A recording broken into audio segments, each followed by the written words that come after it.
Hi friends, welcome to my channel. நம்ம சேனல்ல நம்ம இன்னைக்கு என்ன பார்க்க போறோம்னு பார்த்தீங்கன்னா, இட்லி உப்புமா தாங்க எப்படி செய்யுதுன்னு பார்க்க போறோம். அதுக்கு தாளிக்கிறதுக்கு வாணல்ல கொஞ்சமா எண்ணெய், 1 ஸ்பூன் அளவுக்கு உளுத்தம் பருப்பு, 1 ஸ்பூன் அளவுக்கு கடலை பருப்பு சேர்த்துக்கலாம்.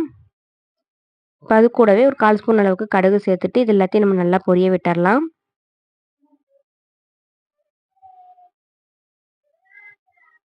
பருப்பெல்லாம் நல்லா பொன்னிறமா வந்ததுக்கு அப்புறமா, இது கூட ஒரு கொத்து கருவேப்பிலை, சின்ன வெங்காயம் ஒரு 6லேருந்து 7, பச்சை மிளகாய் 2 சாப்பர்ல போட்டு அது கூட நம்ம சேர்த்துக்கலாம். சின்ன வெங்காயம் தான் சேர்த்தணும் அப்படி இல்லைங்க, பெரிய வெங்காயம் கூட சேர்த்துக்கலாம்.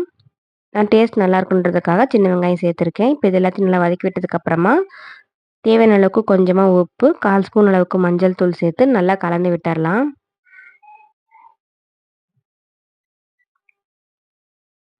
பழைய இட்லி எல்லாம் நல்லா நம்ம உதுத்து இந்த மாதிரி ஒரு பவுல்ல எடுத்து வச்சிருக்கேங்க. அதையும் நம்ம இது கூடவே சேர்த்துக்கலாம்.